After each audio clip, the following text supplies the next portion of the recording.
L'épidémie, voire même il pourrait être contre-productif. Et quand j'entends la petite musique qui est de dire si vous avez votre passe sanitaire, si vous êtes vacciné ou que vous avez un test de moins de 72 heures, etc., vous pourriez relâcher les gestes barrières, je dis que là, il faut faire très attention parce que c'est pas parce qu'on a un passe sanitaire, c'est pas parce qu'on est vacciné qu'il faut relâcher les gestes barrières, en particulier à l'intérieur où on sait que le coronavirus se transmet dans un endroit fermé, peu ventilé. Il faudrait continuer à porter le masque. Donc il faut faire très attention. Le passe sanitaire, c'est pas un totem d'immunité, absolument pas le cas. L'autre chose, c'est que sur le plan, on entend aussi la petite musique sur les libertés publiques, etc. Oui. Moi, ce qui m'ennuie, c'est en termes déontologiques, de présenter une espèce de document médical pour pouvoir accéder à des lieux avec toutes les incohérences qu'on a vues. Pourquoi pas dans le métro alors que dans le train, c'est obligatoire.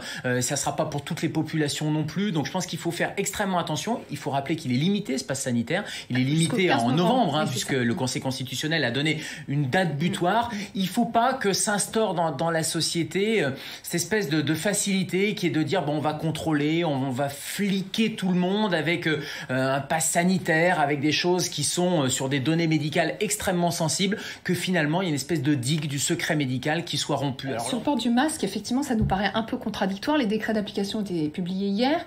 Et il pourrait ne plus être obligatoire dans les lieux où le pass sanitaire est exigé. C'est là où je dis que ce pass sanitaire, si c'est le cas, c'est-à-dire que si vous avez votre pass sanitaire, vous pouvez ne plus avoir le masque et le geste barrière. En termes pédagogiques, le message est très mauvais, mais surtout en termes d'évolution de l'épidémie, on risque de redévelopper des clusters. Ça aggraverait. Et vous savez, je suis ni dans les alarmistes, ni dans les rassuristes. Je suis plutôt pragmatique avec des mesures de long terme tenables. Et qu'est-ce qu'on connaît sur ce coronavirus? C'est qu'il se transmet dans les lieux clos quand il y a du monde et un brassage de population.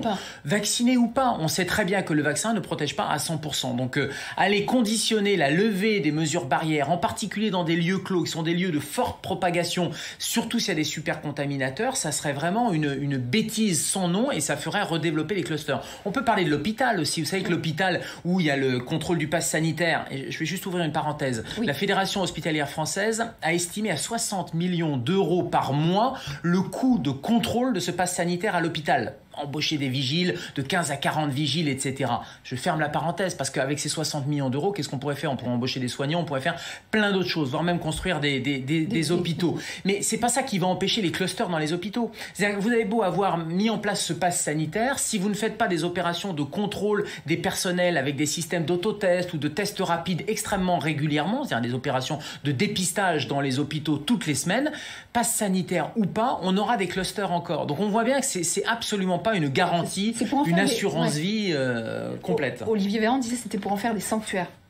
Mais on ne fera pas des sanctuaires avec un pass sanitaire. D'abord parce que, et heureusement, les urgences ne sont pas concernées. Après, ça va être très compliqué de contrôler. C'est pas parce que vous avez un test négatif ou vous êtes vacciné que vous n'êtes pas porteur du virus. Donc je crois qu'il faut arrêter de penser que le pass sanitaire, c'est-à-dire un QR code ou un bout de papier, c'est quelque chose qui vous donne une garantie à 100% de ne pas transmettre le virus. Donc si c'est à la place des gestes barrières dans les lieux à risque, ou si c'est à la place, et j'allais dire c'est même pas la place, parce que dans les hôpitaux, c'est pas fait ces campagnes de dépistage. On devrait faire 1 à 2 fois par semaine des campagnes d'autotest, et moi je préférais que le budget soit mis sur ces autotests pour protéger les malades et les soignants et régulièrement tester les aides-soignants, les médecins, les brancardiers. Imaginez un brancardier qui est avec le virus, qui est porteur du virus, même s'il est vacciné, il va brancarder des dizaines ou des centaines de malades par semaine, et s'il n'est pas testé régulièrement, eh bien ce sont des clusters qui vont se développer. Donc ces campagnes de pooling salivaire qui sont faites ailleurs, aux États-Unis notamment, elles ne sont pas faites en France.